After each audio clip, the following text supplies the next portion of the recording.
हरे कृष्णा। आज शुक्रवार है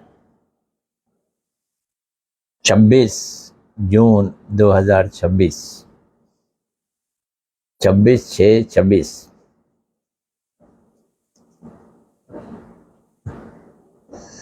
श्रील प्रभुपाद जी के उपाख्यान का दिन है। इस हफ्ता का आखिरी दिन, अगले हफ्ते मंगलवार को मिलेंगे। मैंने माइक भी लगा लिया है, वहाँ भी सेटिंग की हुई है। मैं उम्मीद करता हूँ कि आवाज़ आ रही होगी। तो हम प्रणाम मंत्र पढ़ते हैं तो पता चलेगा आवाज़ आ रही है कि नहीं। साउंड इज़ ओके प्रभु जी। हमारे साउंड मैनेजर ने कह दिया, वीना बल्ला जी ने, sound is okay, thank you. नमो विष्णुपदाय राधिकाय प्रियात्मने श्रीमद् भक्ति वेदांत नारायण गोस्वामी इति नामने श्री कृष्ण लीला कथने सुदक्षम औदार्य माधुर्य गुणैश्च युक्तम वरम वरेण्यम पुरुषम महांतम नारायणं तमाम शीर्षा नमामि। नमो विष्णुपदाय कृष्ण पृष्ठाय भूतले श्रीमद् भक्ति सिद्धांत सरस्वती इति नामने श्री वाष्यवाणी देवी दयिताय कृपा बद्धे कृष्ण संबंध विज्ञान दायने प्रभवे नमः। माधुर्य उज्ज्वल प्रेमाढ़ श्री रूपानुग भक्तिदः श्री गौर करुणा शक्ति विग्रहाय नमोस्तुते। नमस्ते गौरवाणी श्री मूर्ते दीन तारिणे रूपानुगा विरुद्ध अप सिद्धांत ध्वांत हारिणे।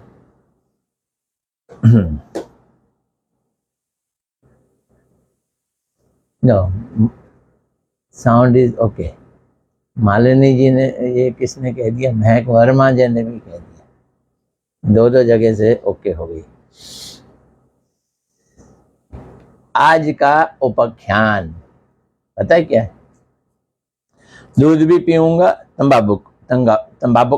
तंबाकू भी खाऊंगा या पीऊंगा। तंबाकू जब पीते हैं तो बीड़ी बना के पीते हैं, सिगरेट बना के पीते हैं। खाते हैं तो खैनी बनाकर खाते हैं तंबाकू।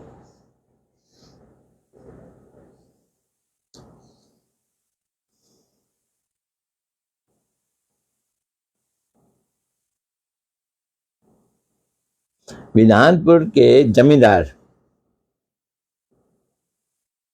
कहाँ के? विधानपुर के। उसका एक बेटा था, बड़ा अच्छा समझदार गुणवान बेटा था। बालकाल से ही अनेक बुरे अभ्यासों के साथ उसने तंबाकू पीने की भी आदत पाल ली थी। अच्छा था बेटा, पर तंबाकू पीता था वो। पिता को देख देख कर बचपन से ही चांदी के बड़े हुक्के में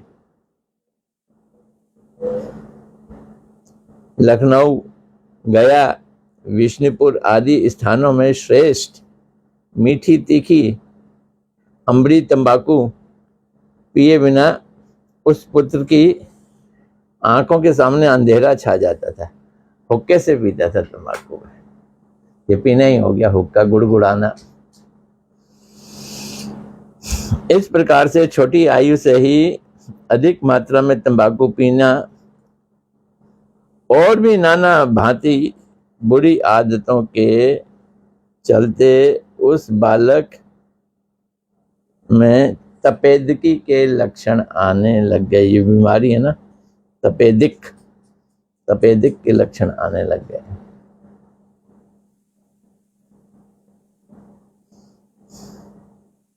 जमींदार साहब ने बड़े बड़े चिकित्सक बुलाए भाई, पुत्र की चिकित्सा करवाई। सभी श्रेष्ठ चिकित्सक एक ही राय दे रहे थे, तंबाकू नहीं पियो भाई, तंबाकू उसके लिए मृत्यु के समान है। इतना तंबाकू पी लिया कि अब तंबाकू उसके लिए मृत्यु के समान है। पीते बहुत हैं पर मृत्यु तक नहीं पहुंचते सब। बालक चिकित्सकों की बताई चिकित्सा व्यवस्था में से दूध पीने की बात सुनकर बड़ा आनंदित हुआ, परंतु जब उसे ये पता चला कि तंबाकू का स्पर्श नहीं करना, तब उसने चिकित्सकों को ही कह दिया, मैं दूध भी पीऊंगा और तंबाकू का भी सेवन करूंगा, दोनों काम कर लूंगा। उसने क्यों कहा ये? उसका कहने का अभिप्राय था कि दूध पीने से इंद्रियों की तृप्ति होती है, ये भी चाहिए, और तंबाकू पीने से सुख मिलता है, वह भी पूरी मात्रा में चाहिए। इस प्रकार चिकित्सकों ने कहा, अगर थोड़ी मात्रा में भी तंबाकू पान करोगे तो दूध का फल नहीं मिलेगा। दूध पीने का फल तभी मिलेगा जब तंबाकू छुओगे नहीं। जिन लोगों का ये मानना है कि बहिर्मुख लोगों की संगति यानी असत संग करेंगे और हरि भजन भी करेंगे, ये वो लोग हैं जो कहते हैं दूध भी पीऊंगा और तंबाकू भी खाऊंगा। असत संग भी करें और हरि भजन भी करें, ये दो काम नहीं चलेंगे। ये प्रभु इस एग्जाम्पल में बताना चाहते हैं। अगर सत्संग करना है, भगवान का भजन करना है, तो असत संग छोड़ना बहुत जरूरी है। यहां तक कहा गया है सत्संग ना भी किया जाए चल जाएगा, पर असत संग त्याग बहुत जरूरी है। अनेक ऐसे व्यक्ति हैं जो हरि संकीर्तन उत्सव आदि को इंद्रियों की तृप्ति का उत्सव मानकर धर्म और अधर्म दोनों ही राज्यों से आनंद लूटने का प्रयास करते हैं। हरिनाम संकीर्तन में भी आएंगे, हरि भजन को भी इंद्रिय तृप्ति जैसे समझेंगे, मतलब मनोरंजन के रूप में लेते हैं हरि कथा। ऐसे लोगों का कभी भी मंगल नहीं होता। अनेक व्यक्ति अत्यधिक हरि कथा का श्रवण और कीर्तन तथा अनेक प्रकार साधन भजन और सेवा का करते हुए दिखते हैं, पर उनका भजन साधन और भजन नहीं, साधन भजन का अभिनय है, ड्रामा है। तो जो साधन भजन का ड्रामा करेंगे वो कामयाब तो हो नहीं सकते, उन्हें कोई फल प्राप्त नहीं हो सकता। ऐसी स्थिति में वे लोग भक्ति के प्रति आस्थाहीन हो जाते हैं, श्रद्धा खत्म हो जाती है भैया उनकी। वस्तुतः सत्संग के फल को यदि प्राप्त करना है तो असत्संग संपूर्ण रूप से छोड़ना होगा। असत्संग त्याग। बहु जन्म करे यदि श्रवण कीर्तन, चैतन्य चरितामृत में कृष्णदास कविराज जी कह रहे हैं, बहुत जन्म तक श्रवण कीर्तन भी कर लो, करते जाओ, तबु तो ना पाए कृष्ण पद प्रेम धन। ना ही कृष्ण का पद मिलेगा, ना प्रेम धन मिलेगा। क्यों? असत्संग के साथ कर रहे हो ना। कृष्ण के इंद्रिय तर्पण का नाम हरि भजन है। हरि भजन क्या है? कृष्ण की इंद्रियों को तर्पण करना। तर्पण मैंने आनंद देना, सुखी करना। पितरों का तर्पण करते हैं तो क्या उद्देश्य होता है? पितरों को सुख करें, पितरों को सुखी करें, उन्हें आनंद दें। जो लोग हरि भजन को भी इंद्रिय तर्पण का ही एक विशेष आश्रय स्थान बताते हैं, कई लोग हरि भजन को भी इंद्रिय तर्पण, सेंस ग्रेटिफिकेशन, मैंने शब्द बोला था ना, मनोरंजन, मनोरंजन मानते हैं कई लोग।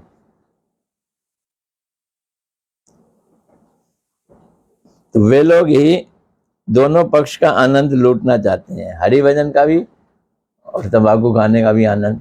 दो आनंद तो एक साथ नहीं मिल सकते।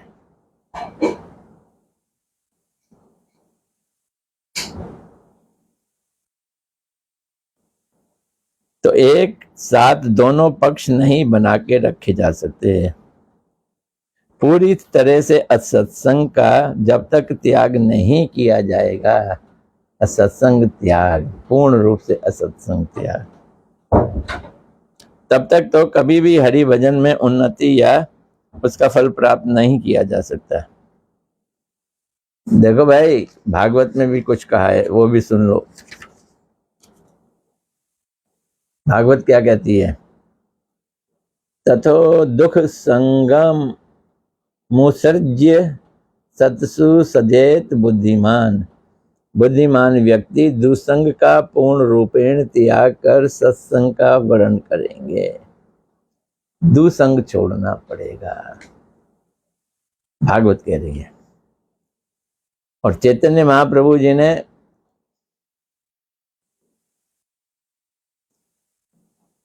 अपने पार्षद जगदानंद पंडित जी से कहलवाया। जगदानंद पंडित जी क्या कह रहे हैं? कूटी नाती छाड़ो मन करे सरल। भाई मन को सरल करो, ये कूटी नाटी छोड़ो, कपटता छोड़नी पड़ेगी। कूटी नाटी, कपटता।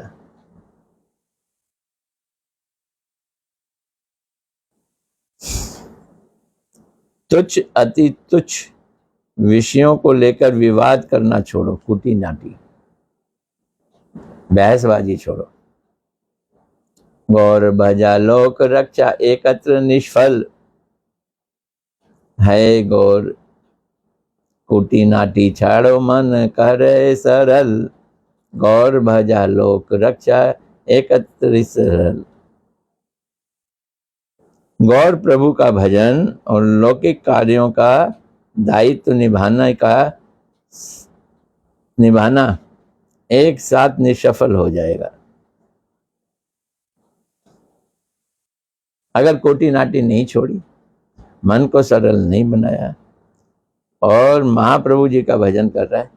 तो गौर का प्रभु का भजन, महाप्रभु जी का भजन और लौकिक कार्यों का दायित्व निभाना, जो हमें रिस्पॉन्सिबिलिटी संसार में मिली है, उसको सही तरह से दायित्व निभाना।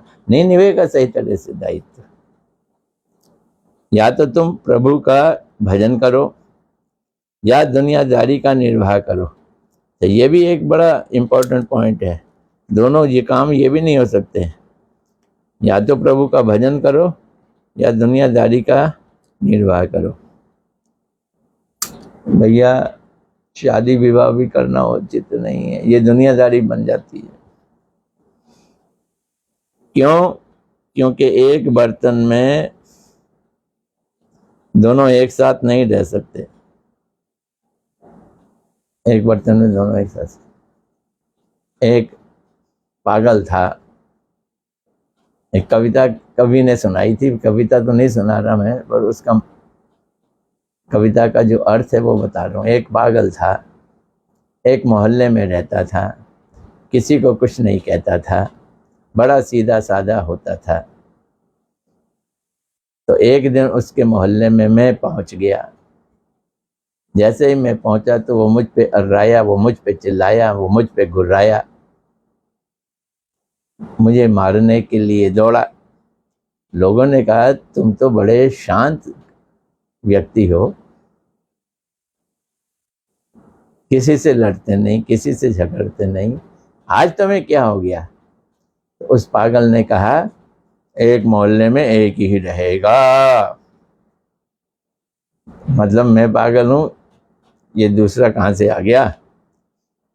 ये दूसरा कौन? जब मैं वहां पहुंचा तो वो कभी बता रहा था। तो इसी तरह से इस मन में एक खाली भक्ति रहेगी, उसके साथ असत्संग नहीं रहेगा, वो त्यागना पड़ेगा। जगदानंद जी कहते हैं कि यदि तुम एक निष्ठ नहीं होगे तो दो नावों में पैर रखकर नदी को पार करने वाले बन जाओगे। और दो नावों में पैर रखकर नदी को पार जो करता है वो गिरेगा ही गिरेगा, वो जरूर गिरेगा।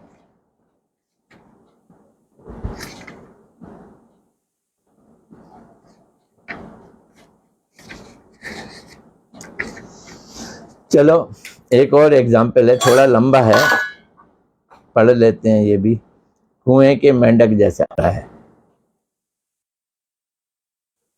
वाईफाई नहीं आ रहा था, अभी आया, 1 मिनट के लिए गायब हो गया। कुएं के मेंढक जैसे। समुंदर से कुछ दूरी पर एक कुआं था। समुंदर भी था और कुआं भी था। कुआं कुछ दूरी पर था। उसमें एक मेंढक रहा करता था। कुएं में ही उसका जन्म हुआ। जन्म के बाद से वे उस कुएं में ही रहा करता था, पर कभी कुएं से बाहर ही नहीं गया। पर वो अपने को शहंशाह समझता था, सर्वज्ञ समझता था, मैं सब जानता हूं। मेंढक कुएं के पानी में उछल कूद किया करता था और मन ही मन सोचता था कि वे इस कुएं का एकमात्र मालिक है, वे जमींदार है, कुएं का मालिक है। कुएं का नहीं, वो तो अपने को दुनिया का सम्राट समझने लगा। अकेला था कुएं में। एक दिन समुंदर का एक मेंढक घूमते घूमते उस कुएं के समीप आ पहुंचा और कुएं के भीतर गिरे हुए पड़े हुए कुएं के मेंढक ने सोचा कि आज तो उसके पास कोई बहुत बड़ा शिकार आ गया है, चलो देखें। तो वो छलांग मार के उसके ऊपर कूदा।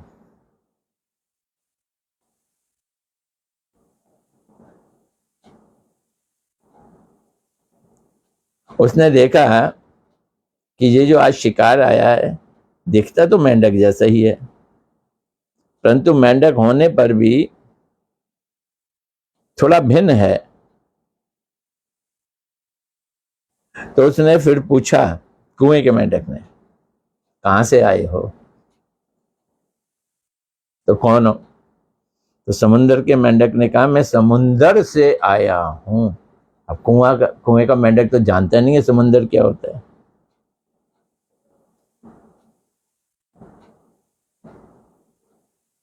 तो कुएं का मेंढक बोला,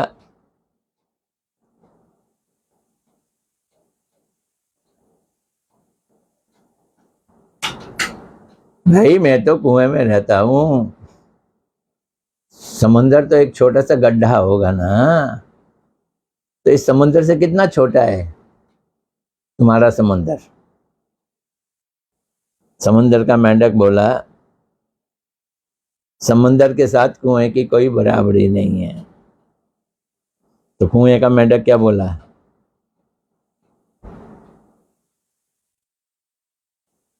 क्यों? अरे वो बहुत बड़ा है समुंदर। तो मेंढक ने एक छलांग मारी, इतना बड़ा है? तो समुंदर का मेंढक बोला, तुम और कितनी बड़ी छलांग लगा सकते हो, लगा लो। समुंदर तुम्हारे कुएं से बहुत बड़ा है। तब कुएं के मेंढक ने कुएं के किनारे से दूसरे किनारे तक छलांग मार दी। इससे भी बड़ा है? तो वो बोला, हाँ इससे भी बड़ा है। तो ये बोला कुएं का मेंढक, इससे तो बड़ा कुछ हो ही नहीं सकता। तब समुंदर के मेंढक ने कहा, तुम तो इस कुएं को छोड़कर ऊपर उठकर देखो कि समुंदर कितना बड़ा है। इस पर कुएं के मेंढक ने कहा, यह तुम्हारा अंधविश्वास है। अब कुएं के मेंढक समुंदर के कुएं मेंढक को कह रहा है, तुम्हारा अंधविश्वास है कि तुम्हारा समुंदर मेरे कुएं से भी बड़ा है, ये तुम्हारा अंधविश्वास है। समुंदर अगर बहुत बड़ा होगा तो मेरे कुएं के बराबर होगा ज्यादा से ज्यादा।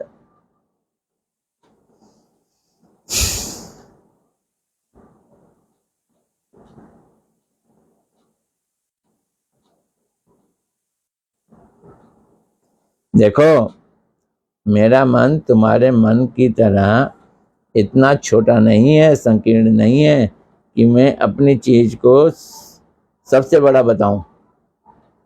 कुएं का मेंढक बोल रहा है। तुम्हारा समुंदर भी जितना बड़ा है, मेरा कुआं भी उतना ही बड़ा है, क्योंकि दोनों स्थानों पर पानी है।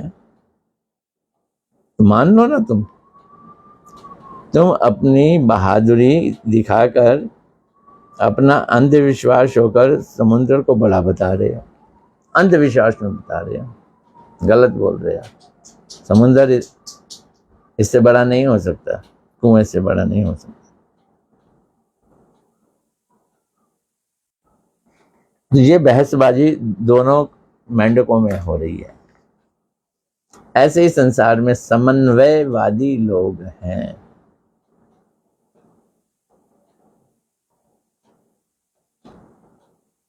वो क्या करते हैं, अपने अपने मतों को दूसरों के मतों से अच्छा मानते हैं, अधिक अच्छा मानते हैं।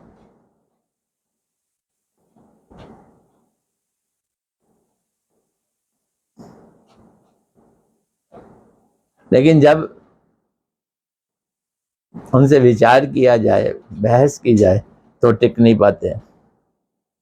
तब वो क्या कहते हैं, अंततः कहते हैं, यदि प्रेम भक्ति को बहुत अधिक कहाँ तक कहो, प्रेम भक्ति को तुम बड़ा ऊंचा कह रहे हो ना, तो प्रेम भक्ति को बहुत अधिक कहो तो कर्म ज्ञानी योग आदि के बराबर स्वीकार कर सकते हैं। भक्ति कितनी बड़ी हो सकती है, जितना कर्म, जितना ज्ञान, जितना योग, ज्यादा से ज्यादा इतनी बड़ी होगी। ये कर्मी ज्ञानी योगियों का कहना है। परंतु इन लोगों का तो ये मानना है कि नहीं, भक्ति नहीं, अद्वैत मत श्रेष्ठ है। अद्वैत मत, निराकारवाद, भगवान का रूप नहीं है। भक्ति तो बहुत नीचे है, भक्ति तो बहुत नीचे है। भक्त वृंद तो केवल अंधविश्वास के चलते प्रेमानंद और ब्रह्मानंद से बड़ा कहते हैं। तो भक्त वृंद जो भी वो प्रेमानंद को बड़ा कहते हैं, ब्रह्मानंद से भी बड़ा कहते हैं, अद्वैतवाद से भी बड़ा कहते हैं, ये भक्त लोगों का अंधविश्वास है। ये कौन कहते हैं, अद्वैतवादी कहते हैं। अद्वैतवादी ऐसा कहते हैं। तो चैतन्य महाप्रभु क्या कहते हैं,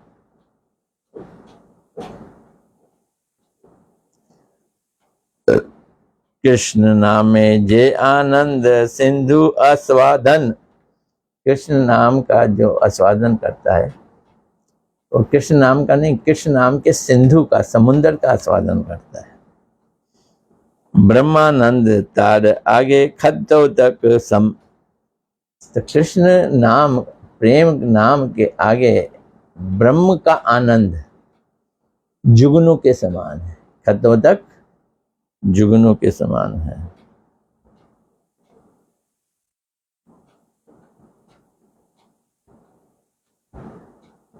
यहाँ खातोदक को एक गड्ढे के समान बताया है। वो खातोदक एक गड्ढे के समान है, और कृष्ण नाम का आनंद समुंदर के समान है।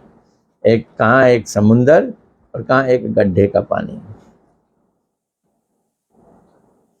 अर्थात कृष्ण नाम में जिस आनंद का सागर का आस्वादन होता है, ब्रह्मानंद उसके निकट एक छोटे से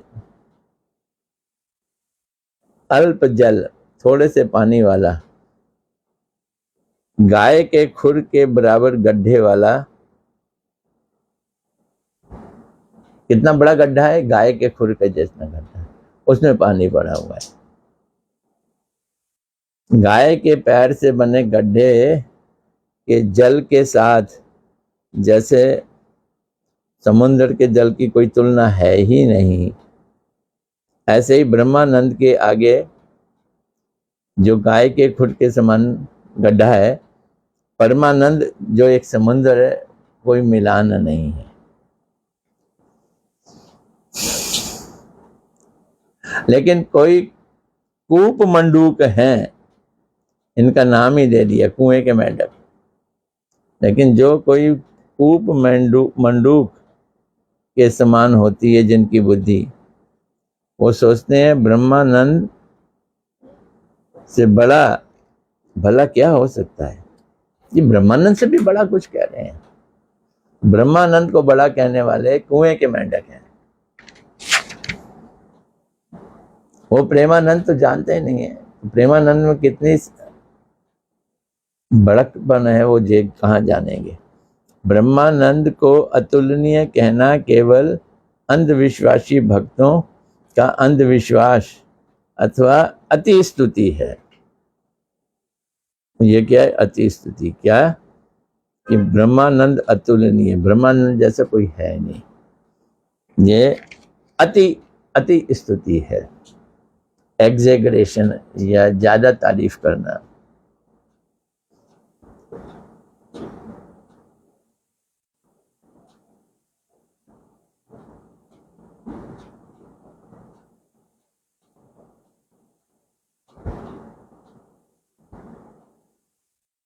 किसी दिन कूप मंडूक को छोड़कर प्रेमिक भक्त की कृष्ण कृपा लाभ कर सकता है। अगर कूप मंडूक, तभी वो लोग समझ सकते हैं कि प्रेम सागर कितना बड़ा है। ब्रह्मानंद जो गोष्पद के समान है, उसके मुकाबले में प्रेमानंद कितना बड़ा है। इसलिए श्री सुखदेव गोस्वामी जी ने ब्रह्मानंद में निमग्न रहने पर भी, वो ब्रह्मानंद में निमग्न रहते थे, कालांतर में यानी बाद में क्या किया? सुखदेव गोस्वामी जी ने प्रेमानंद की ओर आकर्षित हो गए, कृष्ण के प्रेम के आनंद की ओर वो आकर्षित हो गए। ऐसे ही सनक, सनंदन, सनातन, सनत कुमार, ये मुनि लोग, ये आत्मा राम थे। तो ये आत्मा रामता को छोड़ दिया, कृष्ण भक्त हो गए,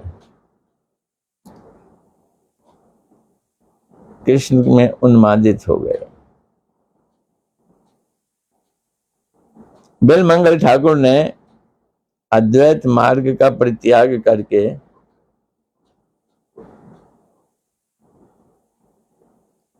कृष्ण प्रेम सिंधु में अवगाहन किया।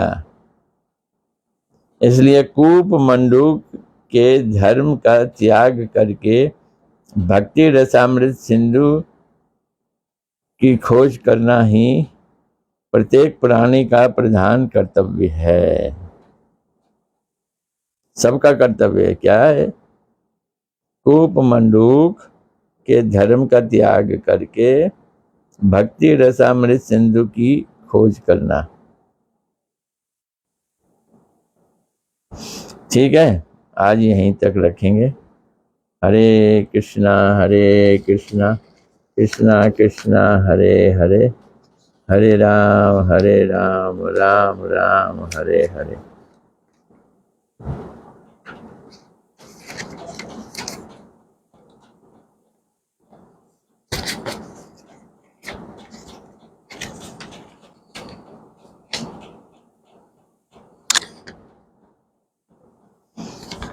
कल होगा केमोत्की न्याय। आज हमने किया कूप मंडूक, 2 कर लिए आज, कुएं का मेंढक, और पहला क्या था? तुम भी चुप हम भी चुप, ये तो कल किया था। आज क्या किया? आज किया दूध भी पीऊंगा, तंबाकू भी खाऊंगा। तंबाकू पीने वाला बीमार हो गया, लेकिन उसका सिद्धांत ये है, दूध भी पीऊंगा, तंबाकू भी खाऊंगा। मतलब भजन भी करेंगे, असत्संग भी करेंगे, बुरा सत्संग, बुरा संग भी करेंगे। चलो देखो आज कौन कौन आया है।